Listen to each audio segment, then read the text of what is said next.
성공적인 대입을 위한 맞춤형 제안. 솔직하고 명쾌한 대학 입시 컨설팅. 내 점수보다 높은 학교. 전쟁같이 치열한 입시에서 여러분이 꿈꿔온 대학을 현실로 이루어드리겠습니다.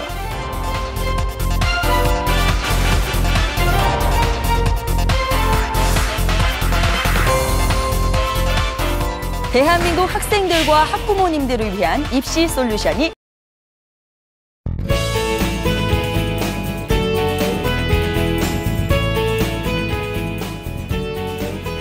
자신의 미래를 위해서 지금 이 순간도 최선의 노력을 다하고 있는 학생 여러분. 네, 그리고 그런 학생분들을 노심초사 걱정하고 응원하는 대한민국의 모든 학부모님들과 함께합니다. 시청자와 함께 고민하고 제안하는 입시 컨설팅 프로그램 대입 상륙작전 난 원하는 대학 간다의 입시 전문 캐스터 박찬입니다. 안녕하세요, 송상은입니다. 네, 지난주에 저희가 첫 방송 보내드렸잖아요. 네. 그래서 제 주변에서는 정말 반응이 폭발적이었습니다. 제 주변에 보면 어머니들 사이에서 또 한 정보 하신다는 분들만 모여 계시는데 그분들에게조차도 이런 정보는 처음 들어봤다 하시면서 굉장히 관심 있어 하시더라고요. 그래서 벌써 저희 주변의 엄마들에게는 저희 방송이 입소문이 나고 있어요. 그래요. 네. 오늘도 아마 이제 많은 학부모들이 귀를 쫑긋하고 저희 방송을 이제 시청을 하실 텐데요. 네네. 사실 저는 그 지난 시간까지만 하더라도 네.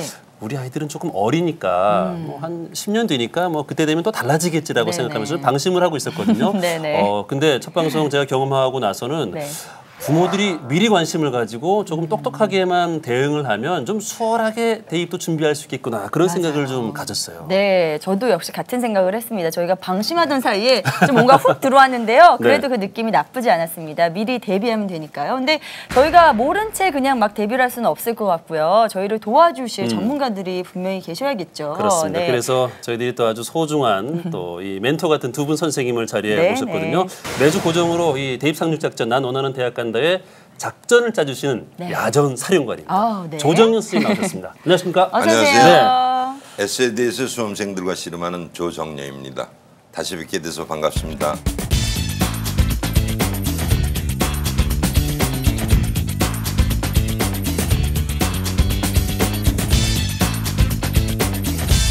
네, 반갑습니다. 반갑습니다. 저를 지난주에 이어서 알기 쉽고 안정적인 그리고 명쾌한 입시 분석을 해주시는 분이시죠. 명태선 선생님도 나와 계십니다. 어서 오세요. 네, 어서 오십시오. 안녕하세요. 네. 목동 하이센시 대입전략연구소 소장 명태선이라고 합니다.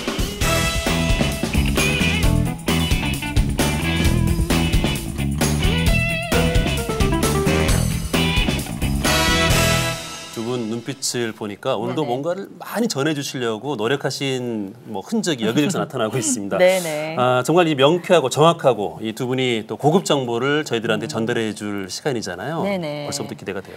네, 지금 이 시간 수험생활 두신 우리 학부모님들께서는요. 저희 TV 앞으로 모이셔가지고 저희 방송 온에어 하시고요. 귀만 쫑긋 세워주시면 되겠습니다. 자, 그럼 저희가 준비한 오늘의 첫 번째 순서 지금 바로 시작하겠습니다.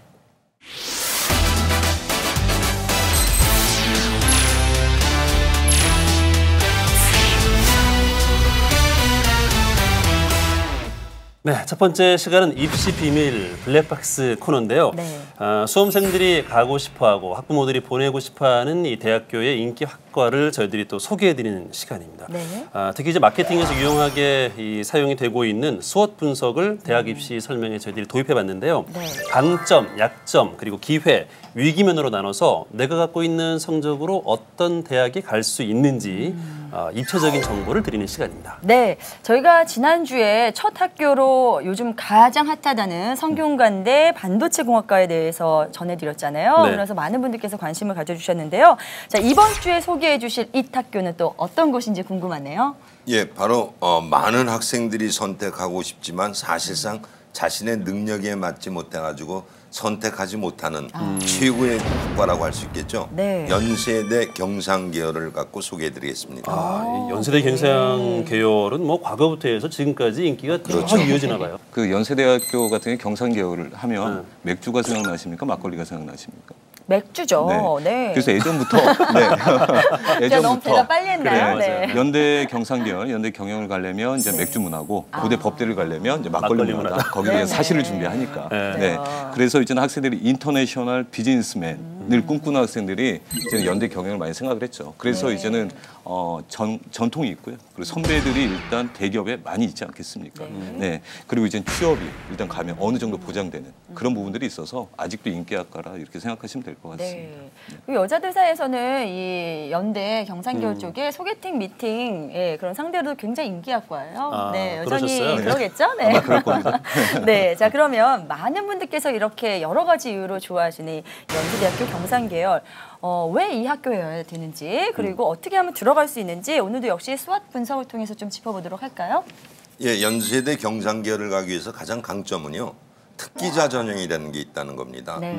이 특기자 전형은 사실상 연세대학을 꿈꿨던 학생들 중에서도 자신의 성적이 연세대에 미치지 못하기 때문에 아쉽게 포기했던 학생들이 많이 있습니다. 네. 이 특기자 전형이 갖고 있는 강점은 최저를 적용하지 않는다는 겁니다.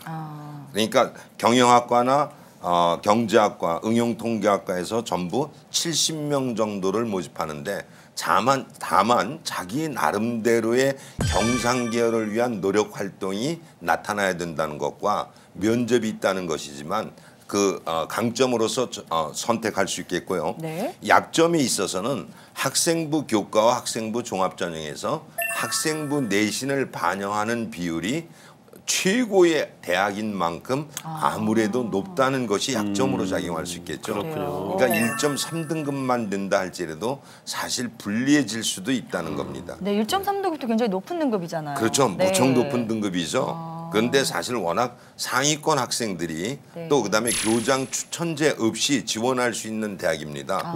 서울대학이나 고려대학 같은 경우에는 학생부 교과 전형에선 교장 추천을 받아야 되는데 네. 자기 스스로 선택할 수 있는 반면 이것이 약점이 되는 거죠.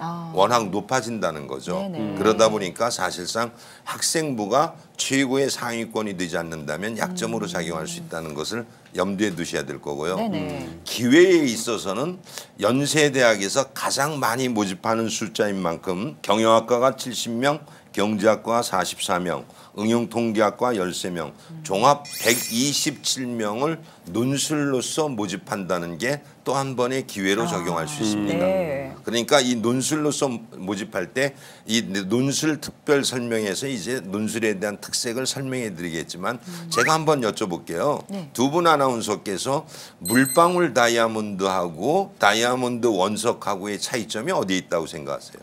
물방울 다이아몬드 본 적이 없어가지고요. 저도요. 저 그냥 다이아도 잘 못 보고 살고 있습니다. 네. 그러시죠? 그런데 사실 어린 수험생들에게 네. 물방울 다이아몬드 사진하고 다이아몬드 원석 사진을 두 개의 사진을 달랑 제시해 주면서 두 개의 차이점을 비교하라. 이런 게 나올 정도로 창의적인 관점을 물어보는 대학이 연세대학이 되고 있습니다. 되게 어려운데요. 그렇지만 네. 그러한 것은 자신이 다양하게 견해를 갖고 있다면 충분히 극복할 수 있겠고요. 면접 전형에서 연세대학은 조금 보수적인 경향을 갖고 있습니다. 그러니까 면접에 대한 대비를 철저하게 해줘야 된다는 게 위기가 될 수 있겠죠. 네. 보수적이다라는 얘기는 좀 구체적으로 풀어서 설명하면 어떻게 해석할 수 있을까요? 100개의 수험생들이 생각하는 연세대학과 고려대학을 직접 한번 비교해 드릴까요?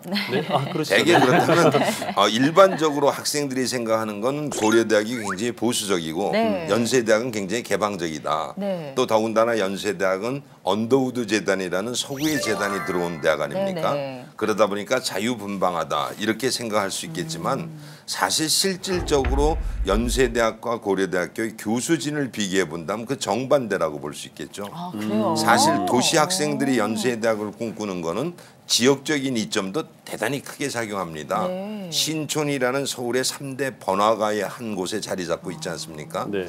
그다음에 이제 좌측에는 많은 남학생들의 노망인 이화여대가 자리하고 있고요. 네. 그다음에 뒤쪽으로는 정말 낭만적인 데이트 코스죠. 북악스카이 진입로도 버티고 있습니다. 네. 근데 고려대학교 뒷산은 돌산입니다. 네. 거의 네. 진행이 어려운 곳이죠. 네, 네. 그러다 보니까 대개 대도시 학생은 연세대학을 그다음에 지방 학생들을 고려대학을 선택하는 경향이 있습니다만 실질적으로 여름철에도 사실 교수진들 입장 행동을 볼 것 같으면 그 무더운 더위 속에서도 자켓을 걸치고 강의를 하시는 곳이 연세대학이라고 할 수 있습니다. 그래요? 그만큼 어떤 규범적인 틀을 중시하다 보니까 네. 면접에 있어서도 학생들의 행동이나 눈빛 이 모든 거를 종합적으로 평가한다는 얘기죠. 네. 그러니까 자유롭게 학생들이 얘기할 수 있는 여건이 형성되지 않을 수도 있다는 얘기입니다. 아, 네. 그냥 이렇게 받았던 느낌과 또 막상 이렇게 면접 볼 때 또 이 교수분들이 학생들을 이제 선별할 때는 또 차이가 좀 있군요. 네. 그렇죠. 아무래도 좀 달라질 수가 있겠죠. 네. 그다음- 근데 이런 정보를 모르고 접근한다면 연대니까 조금 프리하겠지 하고 그렇죠. 준비해서 네. 가면 그 낭패 보지 않겠어요? 근데 사실 네. 그렇지 않습니까? 저희들도 이렇게 외국인들을 접할 때 네. 백인들을 접할 때는 굉장히 친근감을 느끼는 듯한 분위기를 조성하고요. 네. 동남아시아 사람들을 접하거나 아프리카 흑인들을 접할 때는 조금 왠지 거리감을 갖고 있는 것이 보편적인 상식 아닙니까? 네.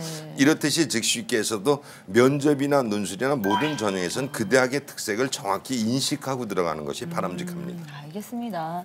뭐 대학별로 정말 차별화 전략이 필요하다는 건 알고 있었지만 이렇게까지 구체적으로 정말 정확한 그런 차별화 전략이 필요하다는 것은 아시는 분 별로 없으셨다는 생각이 들어요. 그래서 네. 저희가 이 코너 더 활성화시켜서 더 많은 그런 전략들을 전해드려야겠다는 생각이 듭니다. 네. 자, 오늘 스마트 분석을 통해서 연세대학교 경상계열 자세하게 분석해봤습니다.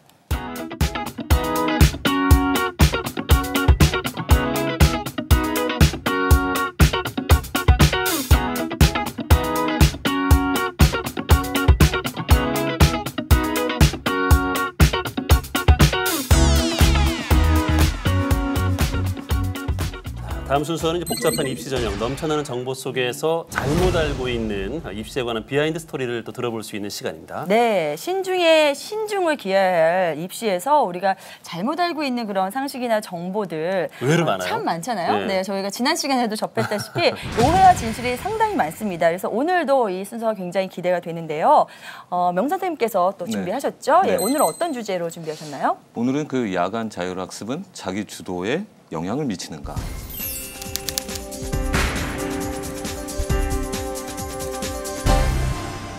야간 자율학습하면 무슨 우리가 논술 문제 같은데요? 야간 자율학습은 자기 주도에 영향을 미치는가? 네네. 단답형으로 얘기하면 안 될 것 같죠? 그러게요. 이제 좀 서술해야 될 것 같은데, 야자라고 하잖아요. 네. 근데 저희 때는 뭐 이게 필수였거든요. 그러니까 안 하면 네. 안 되는 거 아니었어요? 네. 그냥 네, 네. 안 그죠? 하면 혼나고 네. 그랬던 것 같은데. 그랬던 네. 분위기였죠. 네. 제가 이제는 간단하게 말씀드리겠습니다. 간단하게 말할 부분이 아니라고 말씀을 하셔서 네. 간단하게 말씀드리겠습니다. 늘 예측 네. 나는 좀 빗나가네요. 네네. 그게 어떤 거냐면요. 할 필요성이 없다. 일단 이렇게 말씀을 드릴게요. 그래요? 네. 그러면 저번 주에 했던 거에 복습을 한번 해볼게요. 네. 자, 야간 자율학습이 자기 주도잖아요. 네. 교과, 그죠? 전형이 4개가 있었지 않습니까? 교과, 종합, 논술, 수능 딱 4개지 않습니까? 그러면 자기 주도 학습이 필요한 전형은 어떤 전형이겠습니까? 1번 교과, 2번 종합, 3번 논술, 4번 수능. 자기 주도 학습에 필요한 전형이요? 네네. 논술? 아니죠. 교과. 아니죠. 네. 우리 어떻게 합니까, 이게? 네. 일단 교과는 네. 학교생활기록부에 8번 항목만 봅니다. 10개 항목이 있는데요. 8번 항목만 봅니다. 8번 항목은 내신 등급만 활용하는 거죠. 그러니까 숫자만 활용하는 겁니다.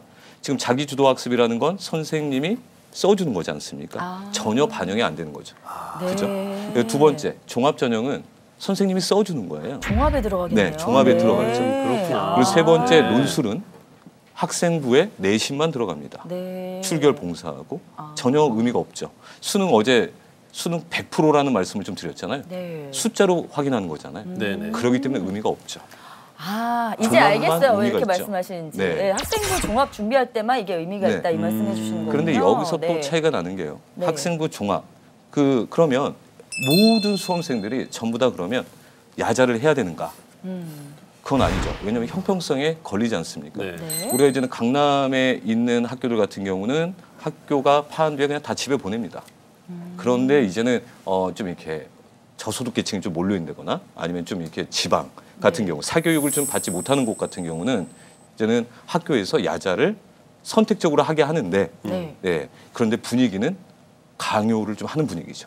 네. 네네. 그러니까 안 하면 좀 찍히는 분위기고 한 예로 말씀드리면 이제 서울 같은 경우도요. 네. 고등학교 1학년 딱 입학하는 순간 저는 그렇게 이야기를 합니다. 야자를 할 필요성이 없다. 학부모님한테도 이야기를 하고 네. 학생들한테 이야기를 하는데 결론이 뭐냐면요. 네. 첫 학기니까 선생님한테 담임선생님한테 이쁘게 보여야 되니까 네. 그래도 한번 해볼게요. 그런데 어떤 방향으로 흘러가냐면요. 네. 1학기가 끝나면 애들 다 이탈해요. 안 한다는 거죠. 이쁘게 보여봤자 의미가 없다. 왜냐하면 나는 논술로 갈 거야, 수능으로 갈 거야, 아니면 교과로 갈 거야. 다 논술, 수능, 논술은 글로 교수님들이 판단하시는 거잖아요. 네네. 그런데 교과는 아까 8번 항목 내신 등급 숫자로만 확인한다고 그랬죠. 네네. 수능도 숫자죠. 그런데 학생부 종합으로 난 안 갈 거야. 네. 그럴 경우에는 애들이 할 필요가 없다는 거죠. 그러면 강남 3구에 있는 애들은 야자를 안 했기 때문에 자기 주도 학습의 점수에 마이너스가 되느냐? 네. 형평성이 좀 어긋나는 거 아닌가요? 그러면 학교에서 전부 다 100% 다 시켜야 되잖아요. 네. 근데 어떤 학교는 시키고 어떤 학교는 안 시키고. 네. 그러니까 대학 입장에서 봤을 때는 별 의미가 없는 거죠. 근데 자기 주도 학습의 의미가 있는 거는요. 네. 야자가 아니고요. 대학에서 판단한다는 거는 플래너입니다. 학업 계획서. 본인이 매달 내가 전공하려고 하는 부분에 대해서 네. 이 대학에 합격하기 위해서 나는 계속 계획을 짜면서 네, 뭐 몇 시에 잤다, 나 어떤 공부를 했다, 그리고 독서 활동을 어떻게 했다, 학업 계획서에 빼곡히 진행하는 거. 이게 자기 주도 아닌가요? 자기 스스로. 그러네요. 네, 수동적으로 우리 대학에서는 능동적으로 원하죠. 수동적으로 닭장 같은 데다 가다 놓고 네, 해라. 대학 교수들이 IQ가 높으십니다. 네, 단순한 걸로 평가를 안 하신다는 거죠. 네. 그렇기 때문에 야자 같은 경우는 우리가 이제는 형평성 문제도 있고요. 네, 정성 평가라고 혹시 들어보셨나요? 정성 평가가 네, 상대적으로 하는 건데 네. 자기 주도 아까 말씀드렸듯이 플래너가 더 중요하다고 그랬잖아요. 학업 계획. 어떤 학생은 학업 계획을 작성을 했는데 어떤 학생이 야자만 했어요. 누구한테 점수를 더 잘 주시겠습니까? MC 분들한테 한번 여쭤볼게요. 학업 계획서를 잘 쓴 학생하고 네네. 야자를 수동적으로 한 학생. 학업 계획서를 잘 쓴 학생에게 점수를 주겠네. 그렇죠. 네네. 일반적으로 그렇게 되는 거죠. 그렇기 때문에 야자에 대해서 그 필요성은 별 의미가 없다. 이렇게 보시면 될 것 같아요. 그렇군요. 그렇군요. 근데 네. 선생님 이렇게까지 말씀해 주시면 학교에서 항의 전화 오는 거 아니에요? 네. 그게 현실인데 네. 야자라고 하면 처음에 선생님들이 3월달 딱 입학해서 야자를 하게 만들어요. 네. 하게 만드는데 그러면 본인들이 책임을 져야 될 거 아니에요. 공부할 수 있는 면학 분위기를 좀 만들어줘야 되잖아요. 그런데 한 달 정도는 면학 분위기 조성하기 위해서 선생님들이 다 남아 계십니다. 네. 그런데 한 4월, 5월 되면 선생님들도 힘드시잖아요. 그럼 당직 선생님 한 분만 계시죠. 근데 애들은 다 남아 있죠. 통제가 가능할까요? 불가능할까요? 애들. 통제가 어렵겠네요. 뭐 불가능하겠죠. 네. 그러니까 애들이 안 하는 거죠. 2학기 되면. 네. 그렇기 때문에 이거는 현실이기 때문에 네, 네. 네, 좀 받아들이셔야 된다. 이렇게 봅니다. 그렇군요. 야간 자율학습도 이게 나한테 정말 필요한 건지 또 도움이 되는지에 대한 이 냉철한 판단을 하고 또 결정을 해야 되는 거군요. 그래요. 네. 근데 점수상으로만 보면은 사실은 이거 자체가 그렇게 막 높은 점수를 받기는 어려울지 모르겠지만 그냥 학교에서 공부하면 공부가 잘 된다 이런 친구들 있잖아요. 그렇죠. 이런 친구는 네. 학교에서 공부하시면 되는 거고요. 점수 따기 일환으로 야자를 하는 건 아니다. 이런 말씀을 전해주신 네. 것 같습니다. 명쾌하게 네. 정리해 주셨네요.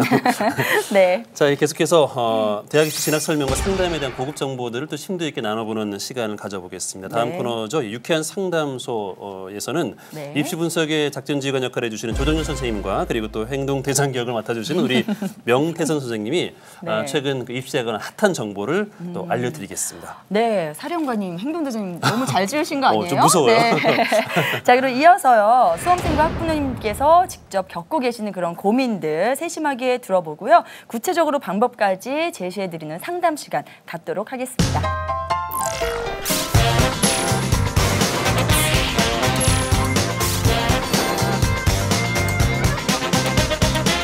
네, 2016 이 대학 입시를 앞두고 가지고 있는 수험생들 또 학부모들의 고민을 명쾌하게 풀어드리는 시간입니다. 대입 네. 상륙 작전 난 원하는 대학 간다의 명쾌한 입시 컨설팅 유쾌한 상담소 시간입니다. 네. 이 유에 대한 설명을 제가 저희 지난 시간에 네, 해드렸죠. 저희가 전해드렸습니다. 네. 그래도 한 번 더 해드릴까요? 네. 유는 유니버시티 그리고 뭐 여러분을 위한다는 의미에서 이제 유 이렇게 네. 두 가지 의미를 담아봤습니다. 네, 그래요. 그리고 저희가 이 시간 정말 유쾌한 시간으로 만들어 드리기 위해서 말 그대로의 그런 본연의 의미를 살리기 위해서 저희가 정말 최적화된 그런 맞춤형 교육 컨설팅 시간을 가져보도록 할 텐데요. 네. 오늘 주제는요, 지난주에 예고해 드린 것처럼 특별 전형과 특기자 전형입니다. 이 특별 전형과 특기자 전형의 이 차이점이 구체적으로 어떤 건지 또 특별 전형에는 어떤 것들이 있는지 좀 헷갈려하시는 분들이 꽤 계신 것 같더라고요. 맞아요. 그래서 저희들이 또 이 사령관님인 조정윤 선생님께 또 여쭤봐야 될 것 같습니다. 네. 대학 입시를 간편화시키겠다고 했던 게 사실상 지금 현 정부의 방침이었습니다마는 간편화된 건 외형상으로는 간편화됐습니다. 간단히 학생부 전형이다 그러면 학생부 교과, 학생부 종합 이렇게 나눠지고 논술 전형을 선택한 대학, 그다음에 적성 전형을 선택한 대학, 그다음에 정시 이렇게 나눠지니까 간편화된 것 같지만 사실 학생부 종합 전형에서는 과거에 자기네들이 갖고 있던 명칭을 그대로 사용하고 있습니다. 구체적으로 예를 들면 중앙대학의 다빈치 전형이나 고려대학, 동국대학의 두드림 전형이나 경희대학교가 갖고 있는 네오르네상스 전형 같은 거는 사실상 학생부 종합 전형으로 포함됐을 뿐이지 실질적으로는 크게 달라진 것이 없다 이거죠. 그래서 특별 전형이라고 한다면 요즘 그 새로 나타난 게 고른 기회 전형이라는 것이 새롭게 나타났습니다.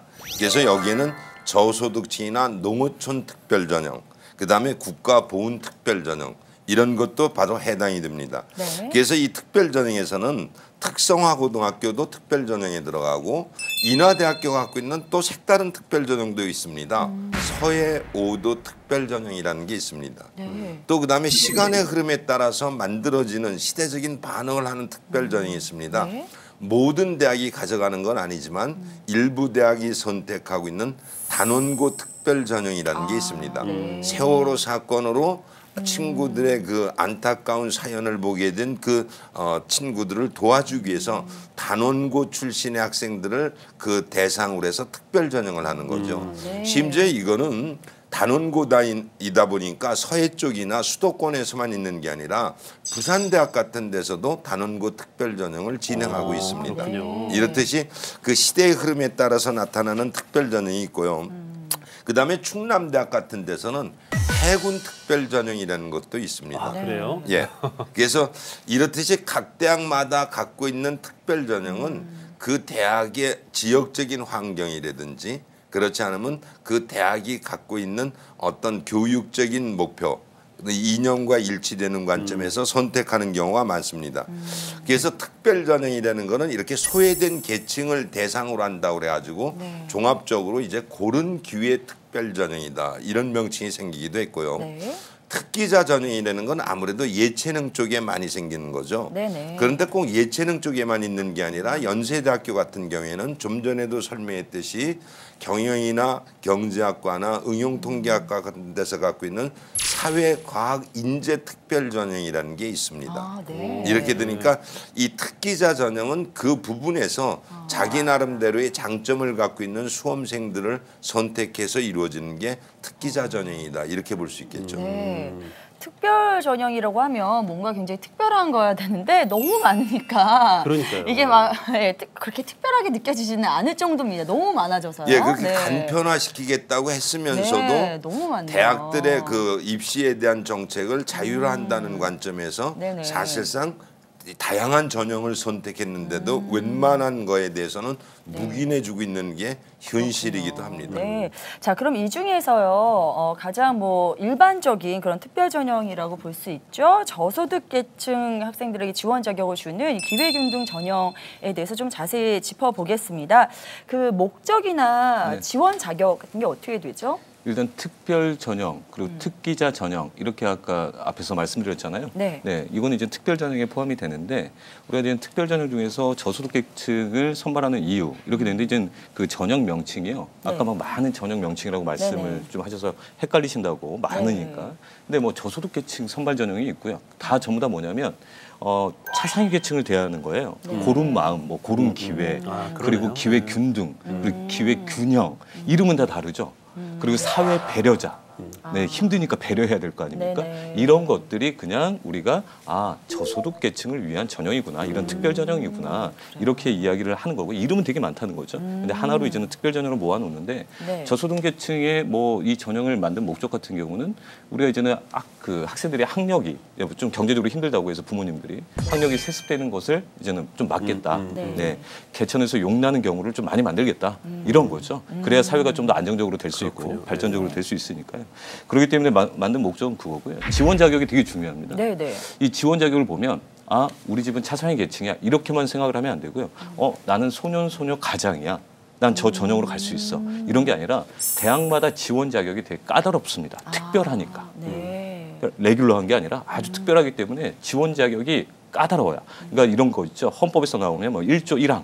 1조 2항, 뭐 2조 1항. 아주 세분화돼 있고요. 네, 그래서 구체적으로 본인이 가려고 하는 대학에 지원 자격이 되는지를 확인을 해봐야 돼요. 그래서 네. 공공기관에 가서 동사무소죠. 네네. 지금 주민센터라고 바뀌었나요? 네. 주민센터. 거기, 네. 거기 가서 내가 확인서를 띌 수 있는지. 그러니까 확인서를 동사무소에서 안 떼어주면 네. 지원 자격이 안 되는 거죠. 그래요. 네. 아니 이거는 네. 학교에서 그러면 선생님들이 그 차상위 계층에 있는 학생들을 대상으로 좀 면밀하게 좀 살펴보고 관심도 가져줘야 되겠네요. 네. 네. 그래서 이제는 경력이 좀 오래된 학교 선생님들 같은 경우는 네. 그쪽으로 이제는 방향을 잡아주세요. 아주 옳은 방향이죠. 그런데 이제는 좀 선생님들 중에서 경력이 좀 미흡하거나 이러시면 그냥 물을 넣어가듯이 그냥 방치가 되는 경우들도 많이 있죠. 네. 그럴 수도 있겠네요. 네. 근데 이제 학교별로 다 많이 다르다. 이렇게 세분화되어 있다 했지만 그래도 대충 평균적인 그런 게 없을까요? 뭐 수능 최저라든지 뭐 이런 네. 것들. 네. 저희 엄마들이 대략적으로 복잡하거든요. 아주 좀 단순하게 해주세요. 자, 단순하게 네. 말씀드릴게요. 네. 특자가 들어가면 네. 일단 그 일반적으로 수능 최저가 없습니다. 아 네. 그래요? 근데 상위권 대학에 한해서 그러니까 네. 최상위권 대학에 한해서만 이 최저가 있어요. 그러니까 특기자 전형, 특별 전형, 특자가 들어가잖아요. 네. 이런 부분들은 일반적으로 최저가 없다. 생각을 해보세요. 네. 그 없이 사는데 힘든데 사는 것도 힘든데 네. 거기서 전국 단위 시험에서 보는 것들에 대해서 성적이 되게 잘 나온다. 잘 나오게 한다. 이게 현실적으로 좀 불가능한 부분들이 있죠. 그래서 최상위권은 그래도 브랜드 네임이 있으니까 그렇게 하는 건데요. 우리가 이제는 일반적인 대학들은 그걸 없습니다. 수능 최저가. 그렇게 생각을 하시면 됩니다. 최상위 대학원의 수능 최저는 그럼 어느 정도 되나요? 그 제가 그냥 그 연대 오늘 네. 연대 상경결도 이야기했으니까 네네. 연대를 좀 말씀드리면 연대 같은 경우가 고른기회 전형이 있는데요. 또 두 가지로 나눠져요. 이게 뭐냐면요. 학교장 추천, 교장 선생님이 추천서를 써주는 전형이 있고요. 네. 교장 선생님이 추천서를 안 써줘도 내가 연대에 넣고 싶다라고 하면 넣을 수 있는 전형이 있어요. 네. 그러면 이제는 학교장 추천 전형은 교장 선생님 얘는 뽑아주세요 뭐 이렇게 써주겠죠. 네네. 그러면 그거 같은 경우는 수능 최저가 없어요. 왜냐하면 그래요? 인정을 받았잖아요. 교장 선생님한테 인정을 받았어요. 연대를 가서도 충분히 경쟁력이 있다고 생각하니까 써주는 네, 거거든요. 네. 네. 그러니까 대학 측에서 봤을 때 교장 선생님이 써줬는데 얘는 그럼 우리 서류를 통해서 보겠다. 네. 그러니까 최저가 없는 거죠. 아. 예, 어차피 어렵게 사는 거 교장 선생님 더 잘 알지 교수님이 더 잘하는 건 아니잖아요. 네네. 그런데 이제 반대로 그 학교장 추천이 없는 거. 그냥 넣고 싶어서 연대를 특별 전형으로 넣었어. 네. 이런 거는 수능 최저가 있어요. 아. 그런데 수능 최저가 상당히 높은 게 아니고요. 예를 들어서 문과를 말씀드리면 우리가 논술 전형에서 네. 국어, 영어, 수학, 사탐. 그럼 4개 영역이잖아요. 네네. 이 4개 영역 합이 6이 나와야 돼요. 네. 그러니까 1등급, 1등급, 2등급, 2등급이면 더하면 몇이죠? 육이네요. 6이죠. 네네. 그럼 상당히 높은 거죠. 그런데 이 교장 선생님한테 추천을 안 받은 네네. 특별 전형으로 넣을 경우 수능 최저는요. 2개가 합이 4면 돼요. 그러니까 쉽게 말해서 2등급 하나, 2등급 하나, 전국 꼴등만 되면 돼요. 아, 그냥 두 개만 잘한 거 두 개만 뽑아서 네. 4만 되면 되는 그렇죠. 거고요. 아. 그렇기 때문에 그런 방향으로 가기 때문에 학생들이 우리가 이제 그 안에 연대 안에서도 나누어지잖아요. 네네. 그렇기 때문에 일반적으로 수능 최저는 없다. 중앙대도 없습니다. 한양대도 없어요. 그렇게 생각하시면 돼요. 네, 이게 특별 전형과 특기자 전형의 차이점 또 내용에 대해서 저희들이 알아보고 있는데요. 그 외에도 사회 기여자, 사회 배려자 전형이 있다고 들었거든요. 구체적으로 또 설명을 부탁을 드릴게요. 조정희 선생님. 여기서는 하나의 대학을 예로 들어 드릴까 합니다. 네. 중앙대학교를 예로 본다면 중앙대학교에서는 사회 기여자 대신에 사회 통합이라는 명칭을 쓰고요. 네. 그다음에 사회 배려자는 사회 배려자로 그냥 가는데 사회 배려자 속에 사회 배려가 있고 사회 공헌이 있고 농어촌 특별 전형이 있습니다. 네. 그러니까 농어촌 특별 전형이 중앙대학에서는 사회 배려자 특별 전형으로 들어가는 거죠. 그럼 농어촌 특별 전형에 대해서는 언급해 드릴 필요가 없고 네네. 사회 배려자라는 것은 기초 수급자 그러니까 경제적으로 어려운 경우를 해당한다고 볼 수 있겠죠. 네. 그다음에 이제 사회 공헌은 독립유공자가 있고 국가유공자가 있고 5.18 민주유공자가 또 있습니다. 이렇듯이 사회에 얼만큼 그 조상들이 공헌했느냐 이러한 관점으로 구분하는 거죠. 그래서 독립유공자 같은 경우에는 3대까지 해당되는 거냐 할아버지 할머니가 또는 외할아버지 외할머니가 독립유공자의 자격을 획득했으면 해당됩니다. 그러나 국가유공자는 아버지와 어머니만 해당되는 경우입니다. 네. 그다음에 여기에는 고엽제 특별 전형도 있습니다. 네네. 그건 뭔가요? 그건 이제 월남전에 참여해가지고 아버지나 어머니께서 피해를 네. 입었던 경우에 해당한다고 할 수 있겠죠. 그러니까 이렇듯이 대학마다 갖고 있는 그 항목이 부분적으로 다르니까 종합적으로 설명해야 된다는 건 무척 어렵고요. 네. 사회 통합에 있어서는 중앙대학도 정말 다양하게 가고 있습니다. 네네.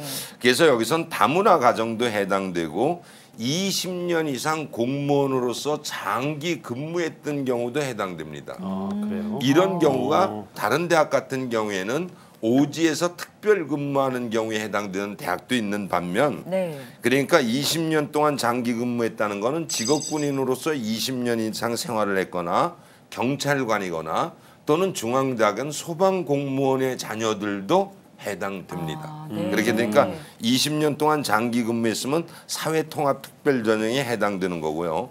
그다음에 장애우 가정도 사회통합전형에 해당됩니다. 네. 또 있습니다. 소년 소녀 가정도 중앙대학에서는 사회통합전형으로 집어넣고 있습니다. 그래요. 그다음에 이제 또 한 가지 더 추가해야 될 건 조선 가정.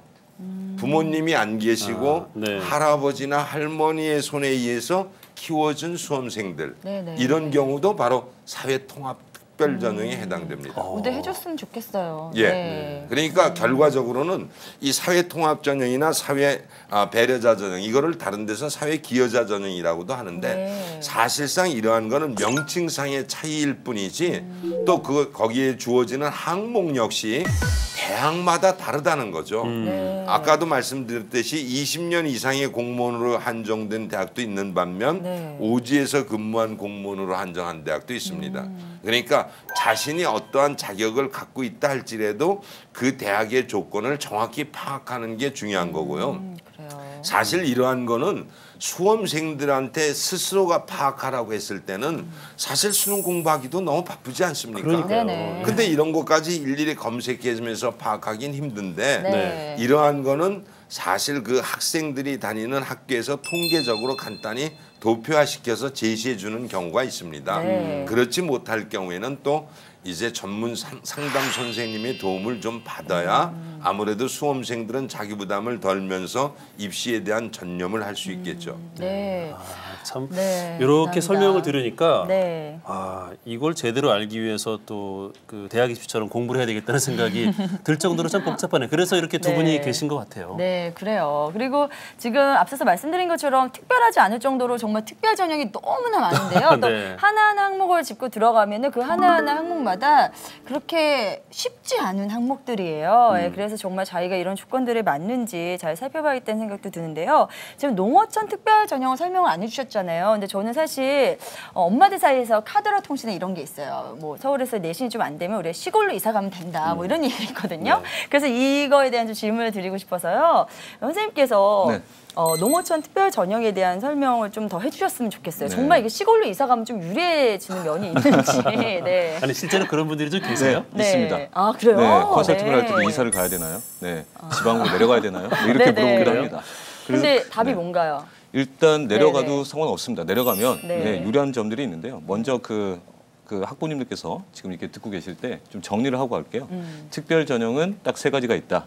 그러니까 많은 말들이 있잖아요. 단어들이. 네. 특별 전형은 기회. 네, 없는 학생들, 어렵게 사는 학생들한테 기회를 주겠다. 기회 하나 네네. 하고요. 그다음에 사회에 기여했다. 아. 네, 도움을 줬다. 네. 네, 기여한 전형 하나. 그다음에 시골에서 힘들게 공부하는 학생, 농어촌. 요 세 가지로 이제 정리할 수 있겠죠. 그럼 제가 이제는 네. 말씀드린 농어촌인데요. 일단 그 작년까지 2015학년도죠. 2015학년도까지는 그 한 9천 명을 뽑았어요. 지금 세 가지 특별 전형 중에서요. 네. 제일 많이 뽑는 전형이 농어촌 특별 전형입니다. 아, 네네. 농어촌 특별 전형이 제일 많이 뽑는데요. 지금 이 농어촌 특별 전형인데 이 학생들이 그러면 전학을 가야 되느냐? 전학을 가게 되면 네. 예전 작년까지는 3년이었어요. 네. 네, 부모님과 같이 거주하거나 네. 아니면 학생이 혼자 있거나 뭐 이런 형태였죠. 그 지역에서요? 네, 그 네네. 지역에서. 그런데 지금 같은 경우는 6년으로 바뀌었고요. 아, 네, 좀 오래 살아야 엄격히 되네요. 네. 네. 3년 전에 정말 알고 계셨나 봐요, 우리 송상희 씨. 그런가 봐요. 네. 6년 전부터 다녀야 된다는 거죠. 그리고 부모님들도 마찬가지로 같이 생활을 해야 되고. 그러니까 지원 자격이 왜 높아졌느냐 그러면 갑자기 네. 이게 그거죠. 지금 MC 분께서 질문한 대로 이사를 가면 안 되겠어요? 왜냐하면 아까 말씀드렸듯이 전형에서 교과 전형이 어떻게 돼요? 있죠, 지금. 학생부 교과. 학생부 종합전형이 있지 않습니까? 네네. 전부 다 내신과 관련되어 있는 거예요.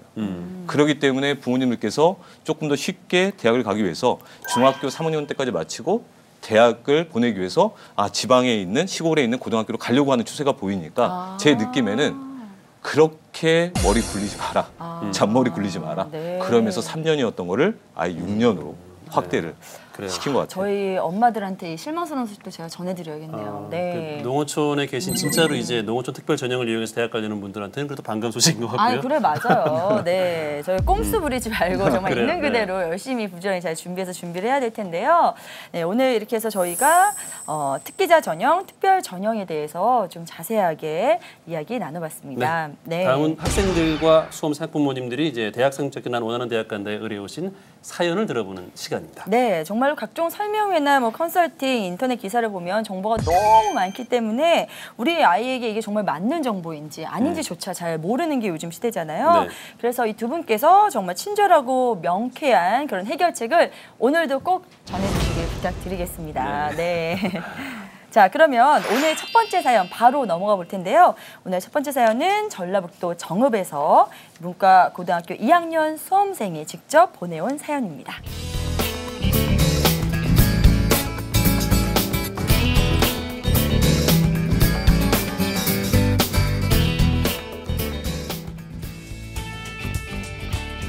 안녕하세요. 서울에서 태어났지만 중학교 때부터 지금 고2까지 정읍에서 살았고요.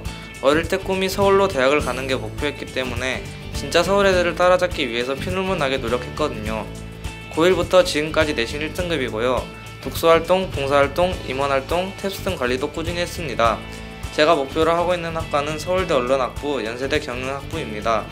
농어촌 특별 전형은 낙타가 바늘구멍 들어가기도 어렵다던데요. 농어촌 특별 전형으로 지원하는 게 나을까요? 네. 이분 뭐 어려운 어떻게 질문이네요. 도전을 하든 이게 피눈물 나게 공부하셨다니까 꼭 그냥 합격하셨으면 좋겠네요. 어떻게 지원하든. 근데 저희는 이제 꼭 합격할 수 있는 방법을 전해드려야 되니까요. 공부를 네. 잘하는 학생인 것 같아요. 그런데 이제 농어촌 특별 전형 대상자기도 하고요. 그러니까 네. 어떤 걸 선택하는 게 좀 유리할지도 좀 궁금한데요. 조정현 선생님. 예, 지금 이 학생의 사연을 들어보면요, 지역 균형도 좋고 농어촌 특별 전형도 좋습니다. 네. 우선 수능 취재는 무조건 마칠 수 있을 테니까요. 근데 가장 중요한 거는 제가 이 학생한테 권하고 싶은 거는 네. 지역 균형이나 농어촌 특별 전형을 선택하지 말고 네. 즉 학생부 종합 전형이나 일반 전형을 선택하는 것이 훨씬 더 유리하지 않겠는가. 이거는 모집 인원에서 네. 가장 많은 모집 인원을 가지고 있는 게 즉 학생부 종합 전형입니다. 그러니까 또 농어촌 특별 전형이라는 것은 농어촌에 거주하는 학생들만을 대상으로 한 전형이기 때문에 네네. 사실 이 학생 정도도 열심히 노력했고 그 결과를 갖고 있다고는 볼 수 있지만 농어촌에서 이 학생만한 그 과정을 가져온 학생들도 다수가 있을 수 있습니다. 그렇게 된다면 학과별로 한두 명을 뽑을 수도 있기 때문에 네네. 사실 농어촌 특별 전형보다는 학생부 종합 전형이 지금의 수시 전형에선 가장 많은 인원을 뽑는 거고요. 네네. 그다음에 일반 전형 같은 경우에는 이 학생이 준비를 안 했다면 문제가 되겠지만 네. 이 학생 정도의 성적이라면 취재에 어려움도 없으니까 네. 논술에 대한 대비를 조금 거쳐서 일반 전형을 지원하는 것이 더 효과적일 것 같습니다. 그러니까 아주 간단하게 말씀드린다면 네네. 지역 균형이나 농어촌 특별 전형보다는 학생부 종합 전형이 훨씬 더 효과적이다. 이렇게 말씀드릴 수 있겠죠. 그렇군요. 네, 그럼 이럴 경우에는 특별 전형보다는 정면 승부로 가는 게 더 좋다는 말씀이시죠? 그렇죠. 네. 아무래도 이 학생 같은 경우는 피눈물 나게 공부했으니까 네네. 합격해야 되지 않겠습니까? 그렇죠. 정명승부하라고 권하고 싶습니다. 네, 알겠습니다. 네, 이렇게 이제 농어촌 특별 전형 대상자지만 이 성적이 좋은 경우에 네. 굳이 농어촌 특별 전형 대상자인 것을 가지고 도전할 필요는 없다. 또 네네. 다른 방법이 있다는 것을 또 한번 확인할 수 있는 그런 시간이었던 것 같습니다. 네네. 자, 다음 사연은요. 중학교 3학년 수험생을 둔 어머니의 사연입니다. 얘기 들어보겠습니다.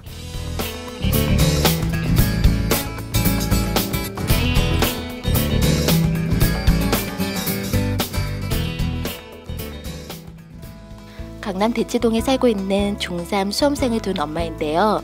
지금 사는 곳이 워낙에 학구열이 높다 보니 유치원 때부터 별별 교육을 다 시켜봤고요. 어릴 때 잠깐 홍콩에서 초등학교 3학년 때부터 6학년 때까지 학교를 다녔다가 다시 중1 때부터 한국 학교를 다니게 됐어요. 아들이 영어와 중국어는 잘하는데 국어 실력이 좋지 않아서 걱정입니다. 상위권 10개 대학에 보내고 싶은데 어떻게 준비를 시켜야 될까요? 특기자 전형으로 대학을 갈 수 있는 방법이 있을까요? 그래요. 이런 저도, 고민 가지고 계신 분들이 최근에 보면은 적지 않으신 것 같아요. 네, 그리고 아이들을 이제 조기 유학을 보내거나 아니면 외국 교육을 시킨 분들 참 많으셔서 이런 고민들도 참 많이 상담을 받으실 것 같은데요. 선생님 같은 경우에는 이런 고민 어떻게 해결해 주시겠습니까? 일단 학생 학년이 중요한데요. 지금 네. 중3이지 않습니까? 네네. 고등학교 선택부터가 이제는 대입에 영향을 미친다. 이렇게 보시면 될 것 같아요. 네. 중3이면 고등학교 아까 말씀드렸듯이 일반고를 보낼 것인지 아니 뭐 특목고를 보낼 것인지 이걸 선택을 해야 되잖아요.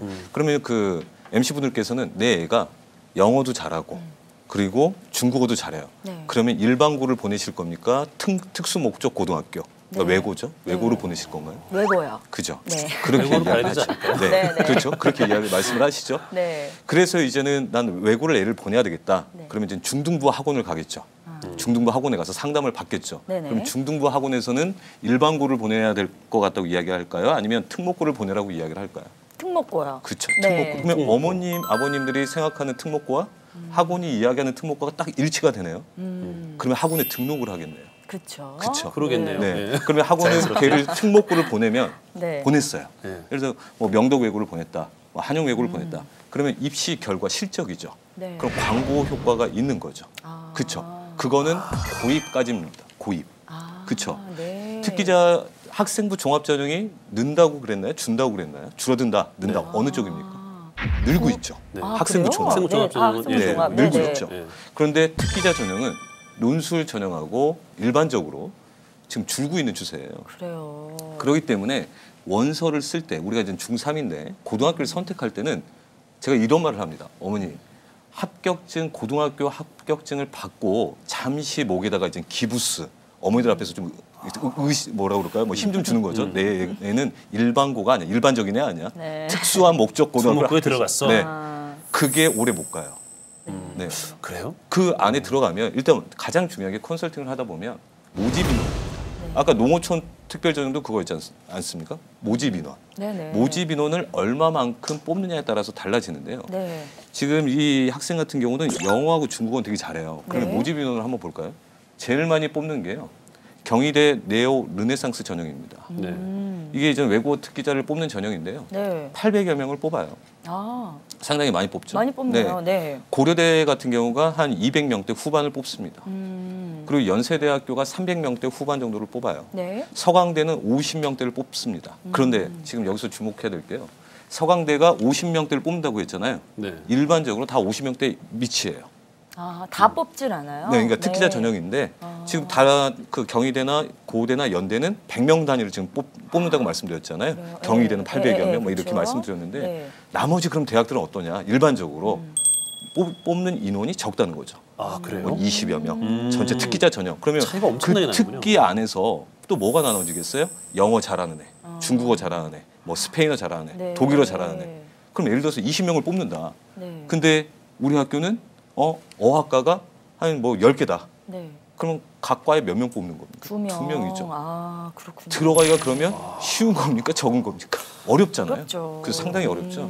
그렇기 때문에 이 학생 같은 경우는 지금 영어 수학은 잘하고 네. 지금 외국에서 왔으니까 국어도 약할 거예요. 수학도 약하고. 근데 지금 중3이지 않습니까? 네. 외고를 준비를 하면 특기자전으로 가기 위해서 이 학생 같은 경우는 계속 영어만 팔 거예요.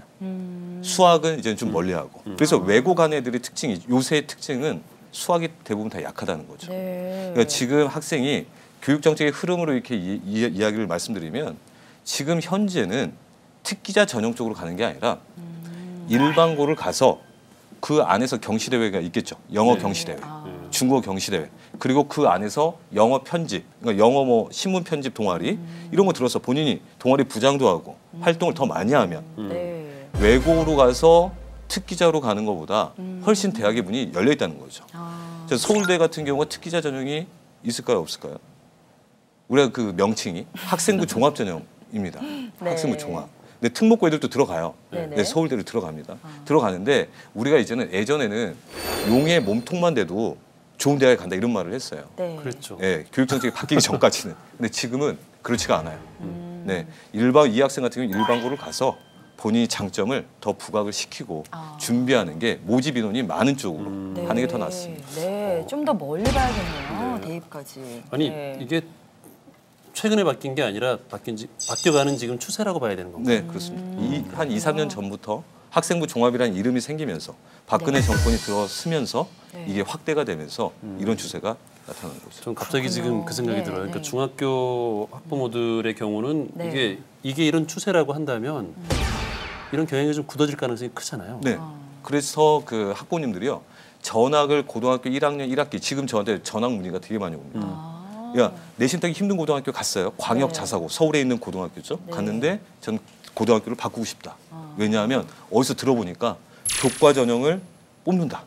종합 전형이 많이 늘어난다. 10위권 대학에서. 네네. 그러니까 어머님들 입장에서는 논술은 줄어든다. 일반적인 게 수능도 적게 뽑는다. 그러니까 내신 따기 쉬운 데 가서 거기서 탑이 되면 애는 대학을 더 쉽게 편안히 갈 수 있다는 구조죠. 그래서 교육 정책의 흐름과 같이 가야 된다는 거죠. 그렇군요. 그럼 힘들게 안 간다는 거예요. 그리고 특기자 전형은 마지막으로 말씀드리면 지원 자격 제한이 없어요, 거의. 그러니까 재수, 삼수, 사수 뭐 이렇게 되더라도요. 그러니까 좀 약하죠, 지원 자격이. 네네. 그렇기 때문에 얼마나 모집 인원은 적은데 경쟁률은? 경쟁률은 엄청 높아질 수도 있다는 거죠. 그래요. 네. 보면은 어머니들이 이렇게 오해하고 있는 부분들이 좀 있는 것 같아요. 과거의 맞아요. 이야기를 그냥 지금도 그러리라고 믿고 가시는 네. 분들이 계시잖아요. 입시 쪽에서는요, 한 2년 전 정보도 정말 필요 없는 정보인 것 같아요. 다 버려야 될 그런 정보인 것 같고요. 정말 네. 지금 딱 현재에 맞는 그런 정보만 여러분 취합을 하셔야 되는데 그런 것들을 또 이제 이런 시간을 통해서 저희가 배울 수 있다는 게 너무나 다행스럽습니다. 네. 자, 오늘도 이렇게 해서 저희가 여러분께서 직접 보내주신 사연을 통해서 여러분들의 고민 상담 나눠봤습니다. 네, 두 번째 네. 시간 뭐 저희들이 이제 사연 또 들어서 얘기를 나눠봤는데 네네. 이게 또 현실적인 부분들이라서 더 피부에 와닿는 것 같습니다. 네.